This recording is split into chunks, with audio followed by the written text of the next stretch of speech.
Hola, ¿qué tal amigos? Muy buenos días, muy buenas tardes, noches. Un podcast más de Mora Mora, el cabaret, y bienvenidos. Hoy, pues, de mantenerles largos, nos acompaña Liliana Blum, escritora duranguense. Liliana, Hola, muy Leonardo. buenas tardes. Encantada de estar aquí. El mantel Claro. es transparente, Oh, bueno, pero esa es una ocasión no, especial. te agradezco Sí. mucho, Liliana, que hayas aceptado venir aquí y estar con nosotros en esta charla. Y quisiera comenzar con lo obvio. Platícanos, dile a la gente que nos ve, ¿quién es Liliana Blum y por qué decidió definirse por escritora? Bueno, esa es como la gran pregunta Claro, porque, bueno, uno siempre, ya sobre todo a cierta edad, uno voltea hacia atrás y dice en qué momento claro. tomé ciertas decisiones que me llevaron hasta acá. Y creo que en mi caso, ahorita ya lo tengo muy claro, creo que yo desde siempre he tenido esta pulsión de contar historias y de entender Ok. el mundo a través de las historias. Claro que de muy pequeña, por ejemplo, tengo mi abuela paterna que vivía aquí en la calle Ah, ok, ok. Zarco 103, o sea, un poquito de aquí. Y yo estaba mucho con ella, nos encargaban allí y, y ¿cómo se llama? Y ella me contaba siempre cuentos, ¿no? Entonces, Ok, los típicos de hadas, pero en algún momento descubrí que me contaba cuentos que nadie más conocía y pues que ok, ella los hacía sobre la marcha, ¿no? ok, ok. Pero Entonces, eran así como, es de mis mejores momentos, ¿no? Como estos cuentos que ella, la vena literaria viene de ahí, pues yo creo tal que vez. podría ser, o al Ok, menos esta creatividad. Y luego yo, hace rato te decía, fuera de cámaras, que yo tengo poco de haber vuelto acá. ok, Y durante mi niñez, mi adolescencia, juventud, he vivido en varios lados. ok, En un principio porque mi papá lo cambiaban de trabajo, ¿no? ok. Entonces, pues yo era una niña muy introvertida, muy solitaria, ¿no? De apenas Claro. lograba ser una amiguita y ya nos estábamos mudando. Entonces siempre los libros fueron mis compañeros. No siempre, en esa época no había libros como ahora, Claro que eran que. así de para niños de 10 a 12 o así. Claro, Entonces, pues todo lo que caía en mis manos yo leía. Los libros de español de la SEP, que eran claro. otra época, eran muy buenos. Recuerdo grandes Bueno, autores en esos claro, libros. Leopoldo Lugones, todos los grandes clásicos los empezaste a leer ahí, Sí, Cervantes, yo también, a mí me Alfonso tocó. Reyes, bueno, Sí, todos esos, ¿no? Entonces, y al mismo tiempo yo nunca fui de muñecas, pero yo jugaba mucho sola ok, y yo tenía muchos animales de peluche. Ahora tengo perros ok, recogidos de la calle, pero entonces yo hacía muchas historias con mis animales de peluche. Entonces ok. ahorita que volteo digo, claro, ahí ya estaba haciendo yo mis Claro. cuentos o mis novelas, ¿no? Tus historias. Sí, porque además a veces los dejaba así y continuaba el día siguiente, ¿no? Sí. Esto me lleva a ver, ¿recuerdas que el libro que a ti te haya marcado, que con el que recuerdas que digas, ay caray, este libro me mostró el camino? ¿Un libro en específico? Creo que sí, en la secundaria, Ujú. digamos, me topé a alguien, no sé cómo llegó a la casa porque sé que no era de casa, el libro del nombre de la rosa, de Ah, Humberto ok. Eco. Humberto Yo Eco. estaba en la secundaria, entonces pues lo Claro, leí y fue, la película la vi años después, ¿no? Pero claro. entonces en ese momento de que vi el libro era así como, pues es un thriller medieval, ¿no? Es una cosa increíble. Y que destruyen una biblioteca, libros, además. Sí, ya hay que descubrir al asesino. Claro. Entonces recuerdo que terminé ese libro y me deprimí, pero Ok, así dije, es que ¿cuándo voy a volver a leer algo así otra vez, ¿no? O sea, por las emociones que sentí. Y recuerdo que pensé, o sea, que sería genial, o sea, yo poder hacerle sentir esto a alguien más, ¿no? O sea, ok. que fue la primera vez que fue así de, uy, ¿qué tal si yo?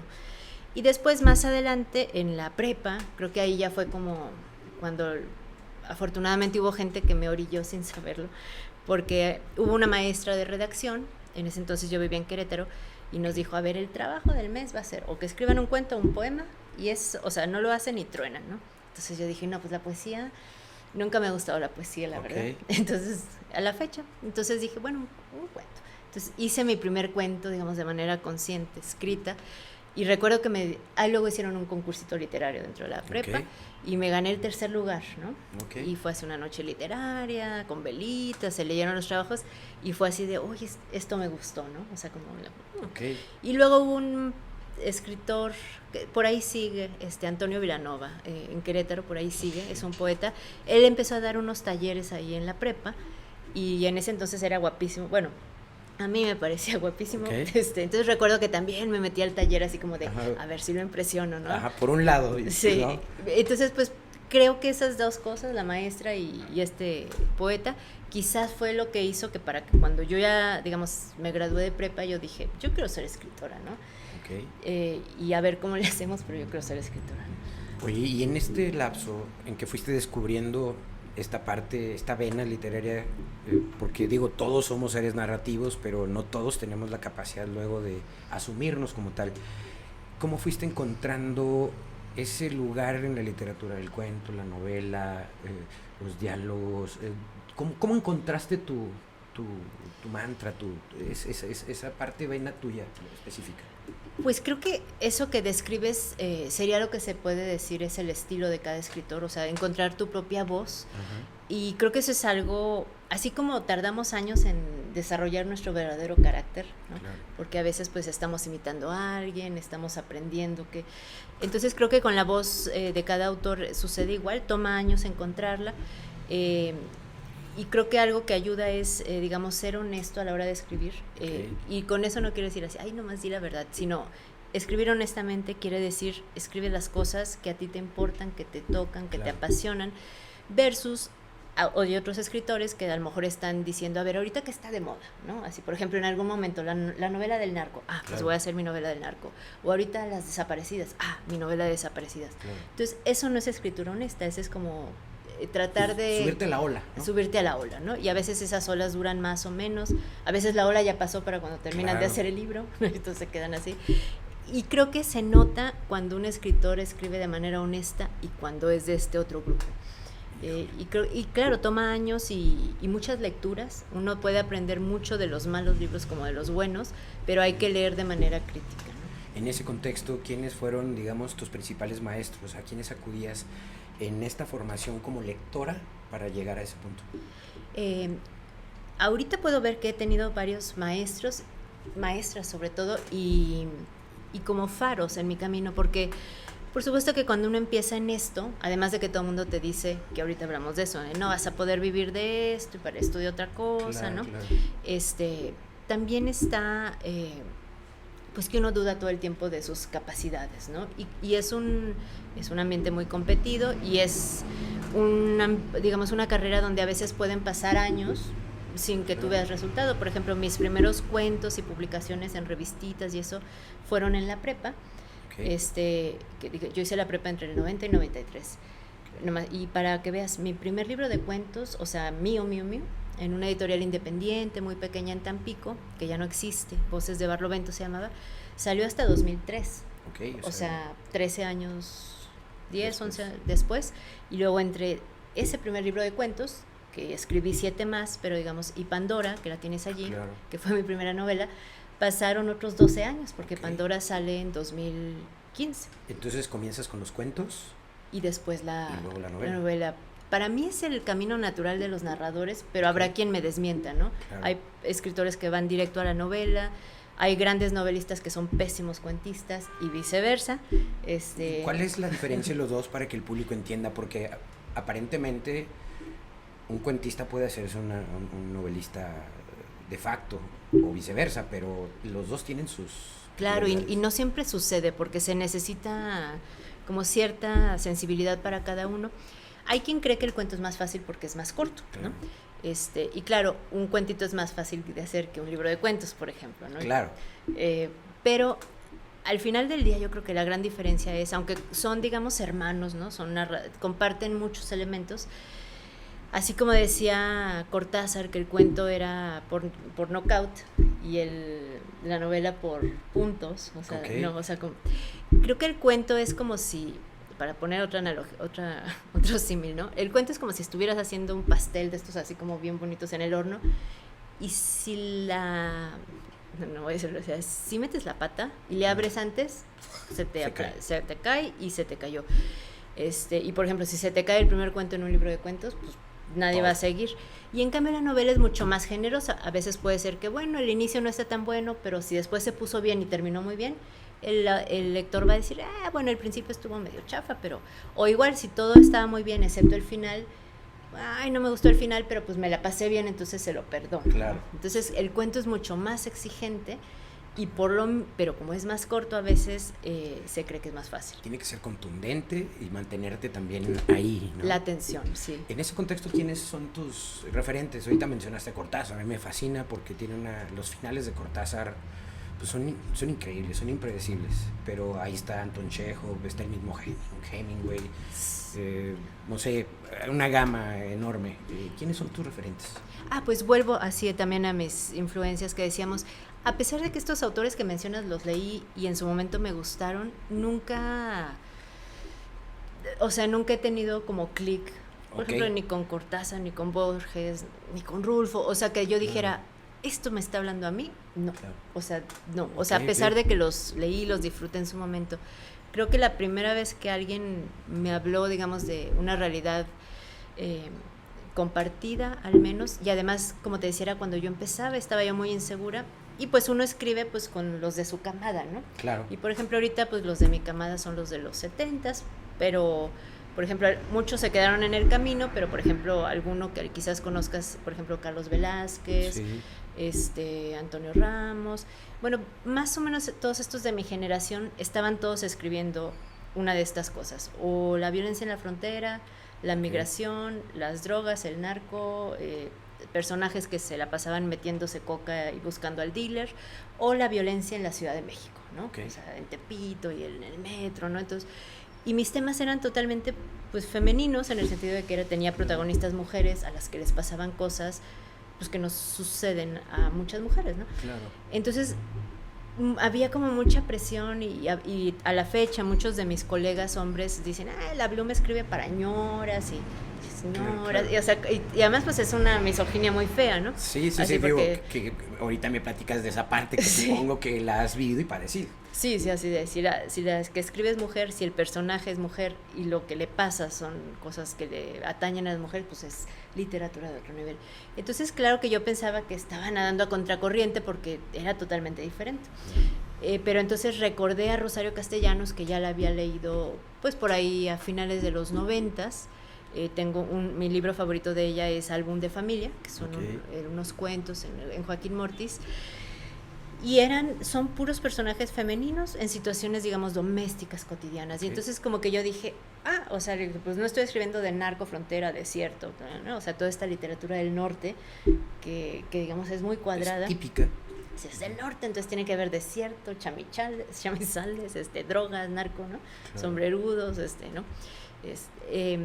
Y entonces fue así como, bueno, Rosario me dice, no está mal, es simplemente diferente.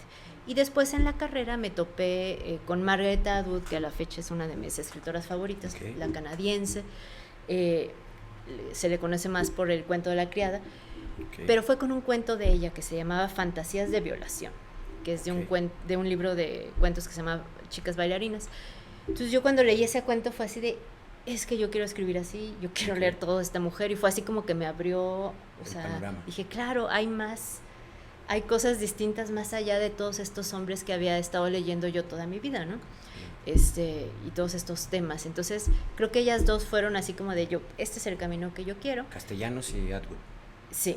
Y ellas pues me fueron llevando a Amparo Dávila, a Alice Munro, Joyce Carol Oates, o sea, toda esta literatura que son por lo general pues las que escriben en inglés, cuentos más largos, no importa si suceden en Canadá, en Estados Unidos o donde sea, lo que importa es lo que les pasa a los personajes. Que son situaciones comunes y sobre todo ya centrados en el tema femenino. Uh-huh. Entonces esto es lo mío y pues bueno, creo que ese fue el camino que tomé.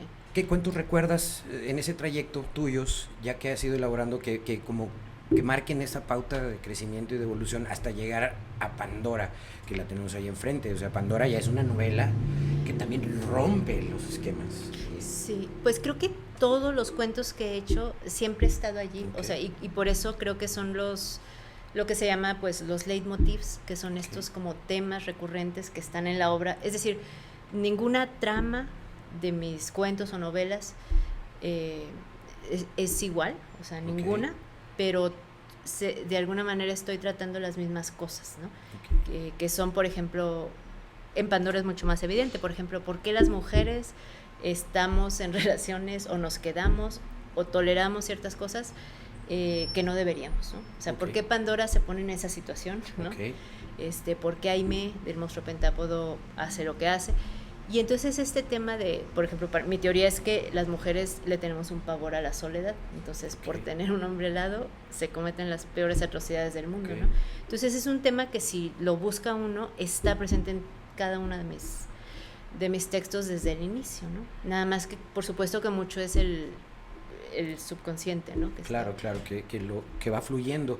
Y a ver, esta parte que me parece interesante en los escritores, he escuchado a Juan Villoro que él ha relatado mucho la parte de evolución de la mente literaria. ¿Cómo es tu forma de creación? ¿Tienes algún mantra específico? ¿O tú eres de la que escribe 2 horas diarias por la mañana y ya lo tiene muy bien definido? ¿O eres muy dispersa? ¿Cómo llegas a sentarte y decir, ¡pum!, va un cuento?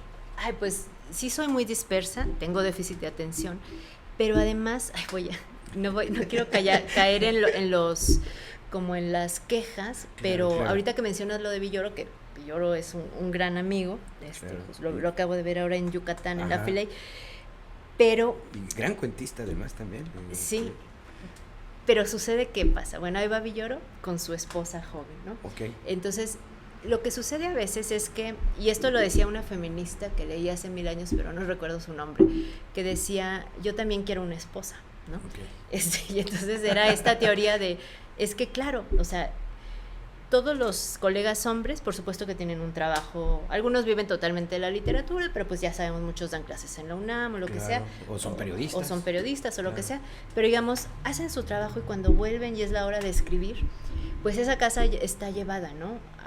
Alguien fue al súper, hay comida en el refri, va a haber comida a la cena, alguien lava los trastes, alguien lava la ropa parece doblada en el closet, ¿no? Alguien se ocupa de los hijos, de los perros, de pagar las cuentas, ¿no? Okay. Entonces, yo sí veo, o sea, digamos, por supuesto que habrá excepciones, pero la mayoría de mis colegas escritores, hombres, tienen una esposa que se ocupa de eso. Y en cambio, por ejemplo, muchas escritoras que están casadas, a veces le sucede que a todas, ¿no? El doble de turno, o sea, digamos, a veces trabajan fuera y llegan a la casa y son los hijos, o sea, todo, por más que el hombre ayude, ¿no? Claro. O sea, finalmente es una ayuda, pero no te releva de todo. Entonces, yo sí veo que es mucho más difícil para una escritora, ¿no? Yo ahorita estoy divorciada, nada más me ocupo de mis perros, de la casa, y sin embargo es difícil porque tengo, o sea, digamos, trabajo para mantenerme. Entonces, gran parte del día, pues, estoy de jurado en premios, estoy dictaminando cosas, estoy recorrigiendo lo de mis alumnos. Eres tallerista, o sea. Sí, ahorita soy, por ejemplo, tutora de los becarios del FONCA. Entonces, siempre estoy haciendo algo, más mi casa, y tengo que, o sea, entonces, como que yo a veces... Viste, ahora en la mañana andaba con mis perros, ¿no? Llego, les doy, pongo una lavadora, lavo trastes, me siento tantito a corregir alumnos, ¿no?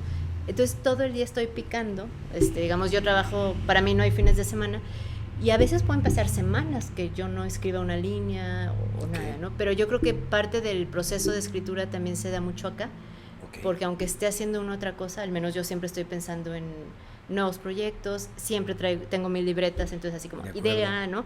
Entonces soy muy dispersa, no soy tan productiva, a veces tengo 2 horas para escribir y me siento y así de un párrafito de 2 líneas, así, ¿no? Entonces es difícil, pero es el centro de mi vida, aunque no esté escribiendo todo el tiempo, ese es el centro de mi vida. Y, a ver, ¿y escribes a mano? Ahorita estoy viendo que sí, porque hay gente que ya ahorita con la nueva tecnología, antes las máquinas de escribir, y directamente iban vaciando. ¿Tú eres de las que a mano va anotando, va robándose una frase, una imagen, no sé? Sí, las ideas las anoto en libretitas, pero, bueno, por ejemplo, en mi mochila traigo una libreta más grande. Por ejemplo, yo sí escribo en mi nueva novela, ¿no? En papel primero, y después la paso a la computadora, que digamos es como un borrador 1.5, porque entre el papel y que estás tecleando, ya estás haciendo como una primera edición, ¿no? Y entonces ya que la logro subir a la compu, imprimo en papel reciclado y entonces sí, es con pluma roja, me pongo a editar sobre papel, tacho cosas, a veces meto páginas de tengo que meter esto, ¿no? Entonces pego ahí hojitas, ¿no? Con Durex, ya después vuelvo a hacer esas correcciones en la compu, luego vuelvo a imprimir, o sea, eso es el proceso más fastidioso, pero... Y hay esos trabajos ya finos, los haces en la madrugada, en la noche, muy temprano, en la tarde? ¿Algún horario? Trato de que sea antes de la hora de comer porque yo ya me doy cuenta que en la tarde, la mayoría de mis cursos, como son de escritura creativa, pues es para gente que trabaja, entonces casi todos son de 5, 6, 7 en adelante, ¿no? Para la gente que ya sale de trabajar. Pero yo me doy cuenta que, bueno, sí tengo ánimos para dar clase en la tarde, pero ya para trabajar más allá de las 9:30 de la noche, o sea, yo estoy así muerta, porque me levanto todos los días a las 5. Entonces yo ya tengo, o sea, que mis horas lúcidas de trabajo, pues tienen que ser en la mañana. Sí. Ok, Liliana. Y ahora, platícanos, digo, ahí está también enfrente tu última obra. Supongo que ya estás trabajando, ya tienes algo en proceso, ¿no? Pero El Descuido Cósmico, que digamos es tu último libro de cuentos. Sí, el último libro, y sucede que es de cuentos porque a pesar de que la novela es mucho más comercial y a las editoriales les gusta más la novela. Para allá iba también ahorita. Pues, los clubes de lectura también quieren las novelas, pero el cuento a mí me da una satisfacción especial porque justamente el proceso de escritura para mí es muy distinto, mientras que la novela es más intelectual para mí. O sea, yo tengo que decir, bueno, tengo que conocer en dónde empieza y termina la historia que quiero contar. Porque si nada más te sientas a escribir con una idea, te puedes aventar 300 páginas que vas a tener que tirar a la basura, ¿no? Claro. Entonces, la novela yo siento que al menos a mí no me permite improvisar tanto, pero el cuento sí. Con los cuentos yo empiezo con, por ejemplo, ¿qué pasaría? Y estos cuentos que tratan tema sobrenatural, fantástico, ¿no? Por ejemplo, a mí me gusta mucho el cine de terror y especialmente lo de las cosas satánicas, la ouija, ¿no? Entonces, por ejemplo, siempre me he preguntado ¿por qué siempre son los jóvenes o los niños, ¿no? Los que juegan a la ouija. Claro. Entonces digo, pues, ¿qué pasaría si jugara una señora de la tercera edad, ¿no? Y entonces me siento a escribir con ese ¿qué pasaría si? Y como que el cuento sale así tal como, o sea, ya los cuentos son ediciones muy finas, ¿no? Las que les hago, pero como que salen ya enteros de mi imaginación. La novela sí tengo que trabajarla muchísimo más. Entonces yo no quiero dejar el cuento de lado, entonces casi estoy tratando de hacer una novela, un libro de cuentos, y pues ese libro lo escribí, bueno, salió el año pasado, y es un libro, un cuentario. Son 8 cuentos. Son 8 cuentos largos para estándares mexicanos, porque en México, así como el cuento, 3, 4 páginas, ¿no? Para estándares, digamos, anglosajones son cuentos medianos, porque son, no sé, de 15, 20 páginas. Pero es un libro que hice sin pensar que me lo fueran a publicar. Entonces lo hice con total libertad, sin tener expectativas de nada, ¿no? Incluso le metí mis propios dibujitos. Y se lo mandé a la editorial. Dije, bueno, ¿te interesa? Si no, lo busco por otro lado. Y me dijeron, sí, nos interesa. Claro. Entonces, pues salió. Entonces es un libro que yo gocé mucho escribiéndolo, y creo que, por lo que me dicen mis lectores, se lo disfrutan mucho a la hora de leerlo. Háblanos del título, porque es el último cuento con el que cierras el libro completo, y se llama Un Descuido Cósmico, que tomas hay sucesos pues fantásticos, digamos, sí, ¿no? Bueno, depende, ¿no? O sea, hay extraterrestres. Claro. Entonces diríamos, ¿es científico o no? Depende de dónde nos posicionemos. Pero creo que ese cuento, decidí que le diera nombre al conjunto. Bueno, siempre es difícil nombrar a los libros de cuentos más que a las novelas, porque tienes que encontrar un título que más o menos englobe a todos los textos, ¿no? Y aquí me parecía que, bueno, no es que todos hablen de extraterrestres, de hecho solo el último cuento, pero creo que los humanos somos un descuido cósmico, ¿no? Somos un error de Dios. A veces lo veo así, hablando de lo de las noticias, ¿no? Entonces, creo que ya encontramos personajes, digamos, que están muy insatisfechos con las cosas, personajes femeninos, personajes de cierta edad para arriba, ¿no? Son puras mujeres de 40, 50, 60, 70, que están descontentas porque todo el mundo les pasa por encima, que yo veo que como sociedad somos especialmente crueles con las mujeres. A medida que envejecemos se nos va invisibilizando. La mujer que deja de ser joven, bella, fértil, ¿no? Es así como, tú ya no me sirves, eres una vieja menopáusica y estás chochando, ¿no? Y en cambio los hombres se vuelven sabios, ¿no? Entonces todos estos personajes están un poco cansadas de eso, y por alguna razón se cruzan en su camino situaciones sobrenaturales o no tanto, por ejemplo, por ahí hay un asesino serial. Claro. Y de alguna manera ellas toman o se aprovechan de esta situación para, pues al menos poner el marcador más parejo, ¿no? Claro. Digo, hay varios títulos ahí. Empiezas con Alas a los alacranes, es el primer cuento. Y luego Lady Macbeth. O sea, la vena narrativa es esto que nos acabas de describir precisamente, ¿no? De mujeres de 40 años. Sí, y bueno, y también ahí meto todos mis gustos cinematográficos, literarios. Lady Macbeth fue una obra que leí en la prepa también y que me fascinó, hasta me sabía pedazos de memoria, ya no. Pero el concepto me interesa mucho a mí la parte de la fina línea entre la venganza y la justicia, ¿no? Y por ejemplo, Lady Macbeth, pues cuchilea a su marido para que mate al rey, ¿no? Y lo hace, ¿no? Entonces eso de, entonces ella es igual de culpable, o sea, no lo mató físicamente, pero ese hombre está muerto gracias a ella, ¿no? Claro. Y por eso luego ella se lava las manos, siempre se las ve con sangre, ¿no? Claro. Es una metáfora de la culpa, y creo que eso me impresionó mucho, y pues aquí también se maneja bastante lo de la culpa, la venganza. Claro, la venganza, el odio. El ¿no? odio, pero también ¿por qué sería malo sentir esas pasiones, digamos, como las ganas de vengarte cuando vivimos en una sociedad donde la injusticia, la impunidad, o sea, salimos aquí, alguien te puede dar 5 tiros, jamás nadie va a mover un dedo, no va a pasar absolutamente nada, ¿no? Entonces no es humano sentirte desamparado y con ganas de una protección externa, ¿no? Claro. O sea, entonces creo que pues estos personajes responden a situaciones que a lo mejor estos cuentos leídos en otro país, donde se respeten las leyes normas, los derechos, haya castigos. Ajá, pues a lo mejor dicen, mira, esto es así como surrealista, o es de broma, ¿no? Pero creo que aquí hay situaciones que, pues México es surreal, lamentablemente. Yendo un poco a esa parte, ¿qué tanto influyen? Ya estás hablando de pasiones, de esta parte feminista, de dar esa voz a mujeres de ciertas edades.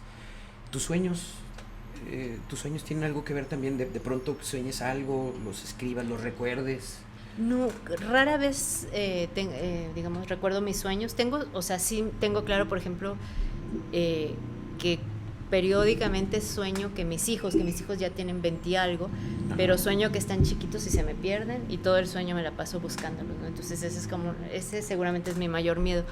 Pero fuera de eso, a mí los sueños se me hacen como, sobre todo cuando alguien más te cuenta sus sueños, o sea, es así como de, no me hagas esto, es la cosa más aburrida del universo que alguien te venga a contar un sueño, así como, no quiero oírlo, no me interesa, no es una buena idea para escribir, o sea, porque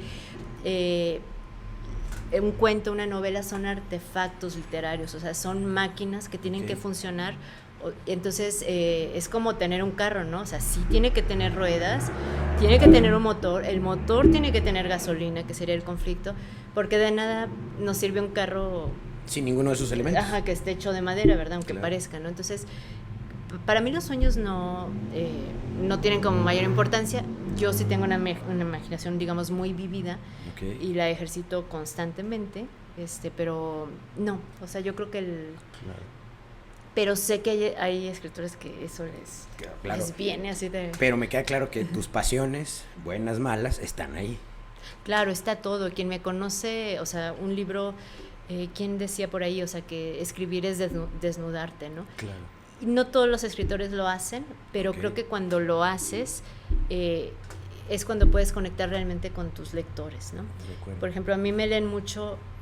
digamos, me leen hombres y mujeres, pero la mayoría de mis lectores son mujeres, ¿no? Y ahorita hay un fenómeno en que, claro, y a veces los colegas hombres dicen, es que ahorita si no eres mujer no publicas, ¿no? No es verdad, se siguen publicando más hombres, pero sí se está leyendo más a las mujeres. Y la razón es muy curiosa. Bueno, decía Benito Taibo hace poco, decía que pues es que en México los libros, digamos, novela y cuento, ¿no? Porque, digamos, hay muchas cosas que vienen en formato de libro y no es literatura, ¿no? Claro.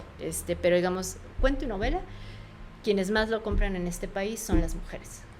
Entonces, por primera vez, esto que a mí me sucedía con estos autores hombres que leía antes, era así, bueno, no me está hablando esto a mí, ¿no? Y cuando yo veía personajes femeninos en esas historias que contaban estos hombres, pues las mujeres son la que está preciosa pero es una estúpida, o la que matan para que el detective y el policía se luzcan resolviendo el caso. La viuda negra, ¿no? La viuda negra, o la que seduce, o sea, las mujeres son o putas, o santas, o mamás, o las muertas, ¿no? Entonces ninguna mujer era como yo, y no tanto por la profesión, sino que la forma en la que los hombres a veces en la literatura ven a las mujeres es unidimensional. Es un cuerpo allí y tiene que estar bonita, y luego ya sabes estos personajes así como que es el alter ego del escritor ya maduro, ¿no? Claro. Todo feo, pero por alguna razón su estudiante de 20 años, que está preciosa, se rinde ante su inteligencia y lo ama con todo su corazón, y entonces es neurótica, ¿no? Entonces yo leí esas cosas y, ¿no?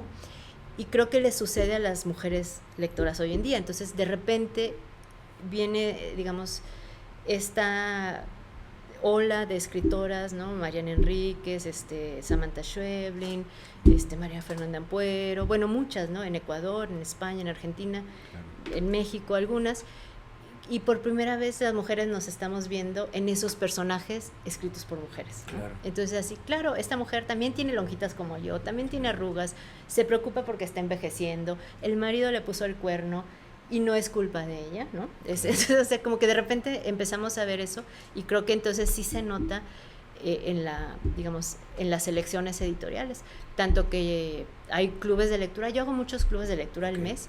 Hay unas que dicen, nosotros solo leemos mujeres, ¿no? Algunas.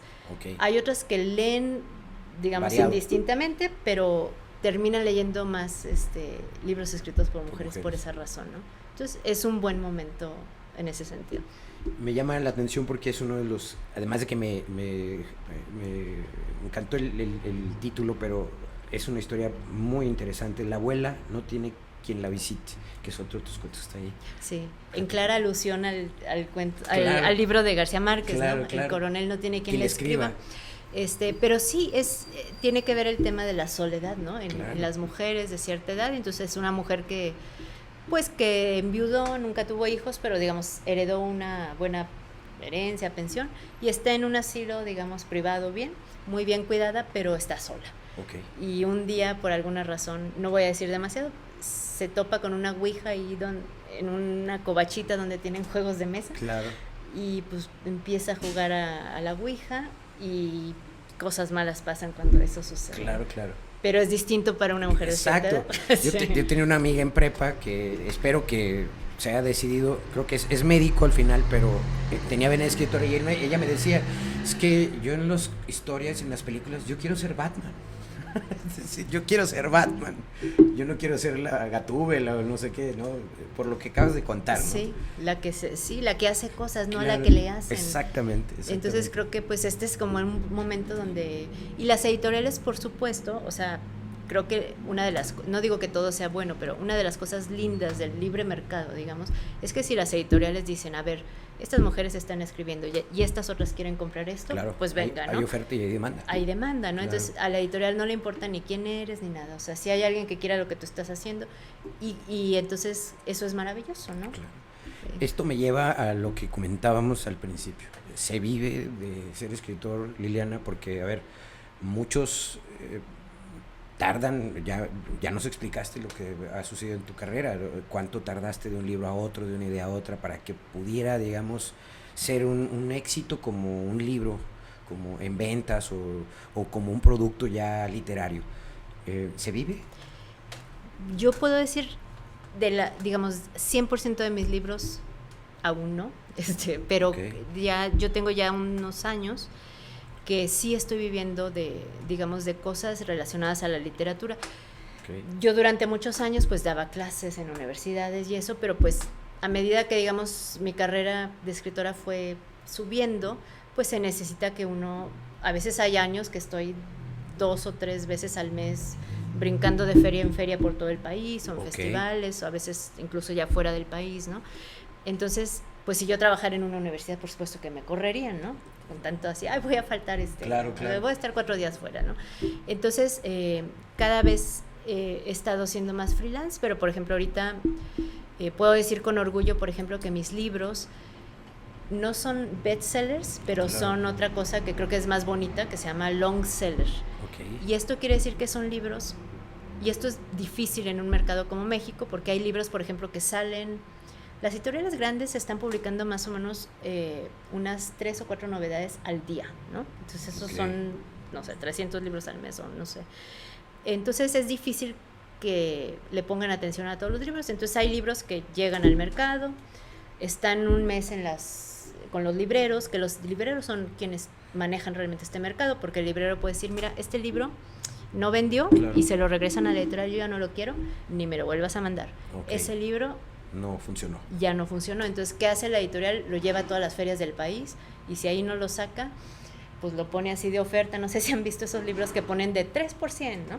Así de, Sí, por sí. Dios, llévenselo ya. Sí. Y si no sale ahí, la última instancia es el gran remate del Auditorio Nacional. O sea, estar en ese remate es como la peor que le puede pasar a un escritor, Ok. porque quiere decir que nadie quiso tu libro, y ya si nadie se lo lleva ahí, lo destruye.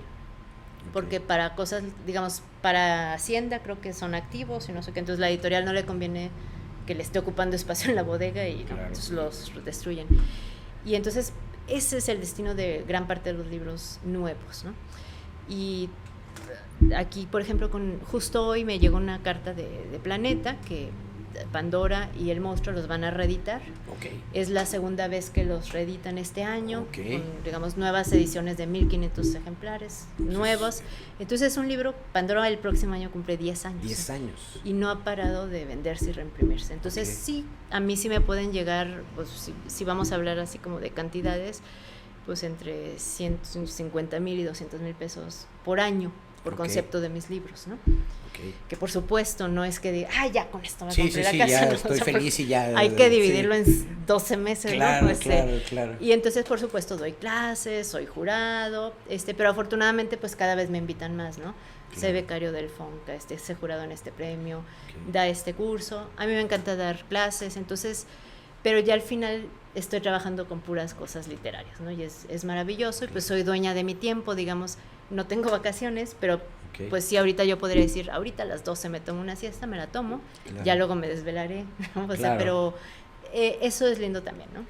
Y esta parte de cómo tienes, son contratos con las editoriales, ¿les trabajas por encargo o hay pactos o convenios ya para decir, como ahorita comentabas, es cuentos, novela? ¿Cómo defines eso? Pues cada autor es distinto, pero bueno, el mundo editorial es fascinante porque, bueno, mucha gente no sabe cómo funciona. Por ejemplo, yo pertenezco a Grupo Planeta, Claro. que tiene chorromil sellos, ¿no? La competencia es Penguin Random House, que tiene casi los otros, todo lo que no es independiente. Entonces, por ejemplo, la ficción, ¿no? Que sería cuento y novela, Planeta la tiene dividido en dos, ¿no? Ficción comercial Ok.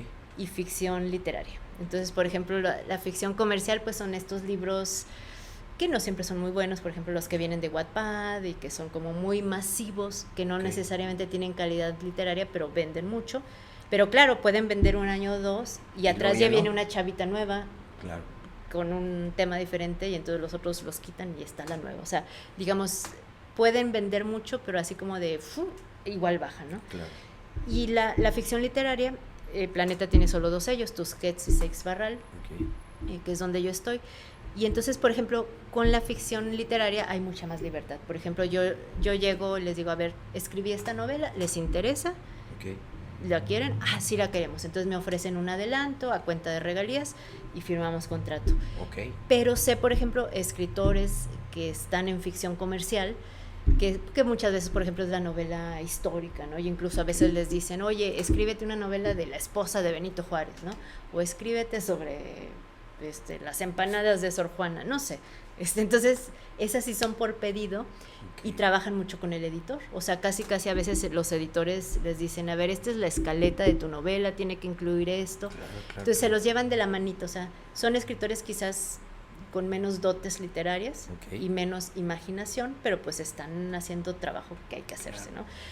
Y con lo literario es diferente, ¿no? Entonces yo trabajo, si yo no escribo nada y no les presento nada, pues me No. dirán, uy, a ver cuándo tienes algo, pero no hay ninguna presión. Ok. Con los comerciales a veces ya tienes que sacar la segunda parte de, Claro. de las hermanas de la caridad, ¿no? O sea, no sé. Perfecto. Entonces, Sí. ahí depende de tu propio tiempo, más o menos, cuánto le dedicas a un libro. Por ejemplo, el Descuido Cósmico, ¿cuánto te llevó? Ese más o menos me tomó un año escribirlo y corregirlo, un año y cachito, pasarlo, ¿no? ¿Y Pandora? Pandora, ese libro sí fue, como fue mi primera novela y no sabía, o sea, yo pensaba que escribir novela era como hacer un cuento largo, Claro. entonces me pasó eso que dije al inicio, que pues, me dije, ay, a ver qué pasaría si esto, ¿no? Entonces me senté a escribir, me tomó como 2 años hacer el primer borrador y ya cuando iba a corregir era como cuando, no sé, o sea, que dijeras, esto no es una mesa, todas las patas están de diferente tamaño, no es círculo. O sea, no había ni por dónde entrarle. Entonces lo que hice fue tirar el borrador a la basura. Bueno, en lo que llegué a esa decisión, por ejemplo, pasó yo creo que un año más, porque quería corregir, no podía, lo abandonaba. Entonces, Pandora yo creo que antes que se escribió y se publicó pasó entre 7 y 8 años. Entonces fue muy frustrante, pero aprendí muchísimo. Entonces ya para El monstruo pentápodo, que es mi segunda novela, la pude escribir y corregir en un año y medio. ¿Por qué? Porque la planeé desde el principio, ¿no? Ya tenías a Pandora en mente. Hice todo lo que debí de haber hecho, ¿no? Entonces, para mi tercera novela, Cara de Liebre, en un año escribí y corregí, ¿no? Y es una novela creo que más larga. Entonces, pues uno aprende sobre la marcha, ¿no? ¿Qué le dirías a la gente para que se anime a escribir y invitarlos a algunos de tus talleres que impartes aquí en Durango? ¿Dónde te localizan? ¿Cómo te localizan? Bueno, generalmente no trabajo mucho acá en Durango. La mayoría de mis cursos, por ejemplo, ahorita empecé justamente ayer, un taller con la SOGEM, la Sociedad General de Escritores de México, que tienen cursos presenciales y también virtuales. Yo trabajo mucho con ellos, trabajo mucho con Mentor Educación, que si lo buscan en redes, y ellos dan cursos de música, de cualquier tipo de cosas, ¿no? Tejiendo Historias, que es también una chica de Culiacán que trabaja mucho con escritoras nada más. De vez en cuando he dado, ahora sin dar el cebollazo, con esta nueva administración, al menos para mí, ha sido muy grato trabajar con Francisco Mesa y Shamir Nasser. Entonces le he participado, ¿no? Yo nunca participaba como en la cultura local. Claro. Y con ellos, pues el año pasado estuve en la feria que se hizo, que ya va a ser otra vez. Sí. Voy a estar en el Revueltas, di un curso en el Museo Ceniceros de cuento. Entonces me he involucrado un poco, pero en realidad si me siguen en Instagram, Liliana Blum 1974, ahí siempre estoy anunciando mis cursos, que yo no los organizo, digamos, a mí me contratan, pero ahí siempre están los cartelitos para información. Perfecto. Y para que alguien se anime, alguien así como terrestre como nosotros, me encantaría algún día poder plasmar algún cuento. Me gustan los cuentos. Soy chejoviano en términos de cuentos o cortasariano. ¿Qué le dirías a la gente para que se anime a escribir? Bueno, esta es contrario a otras profesiones, en esta carrera la edad juega a tu favor, ¿no? A diferencia de los futbolistas o sea, mientras más hayas vivido, tienes más material, ¿no? Claro. Entonces hay escritores que empiezan tarde, ya hay algunos que a los 17 publican su gran novela y no vuelven a hacer nada, ¿no? Claro. Entonces, digamos, eso es algo positivo, de que puedes empezar a cualquier edad. Yo creo que lo que necesitas es ser muy paciente, porque las cosas de verdad tardan en llegar, y creo que ahorita como sociedad estamos así de como aquí en el teléfono lo tenemos todo al instante. Entonces de repente yo tengo alumnos que en un año escriben una novela, la mandan a una editorial y les dicen que no, y ya están así de ya no voy a escribir, y así. O sea, no, o sea, les digo, o sea, no, pero, o sea, digamos que si te urge, te vas a frustrar mucho, ¿no?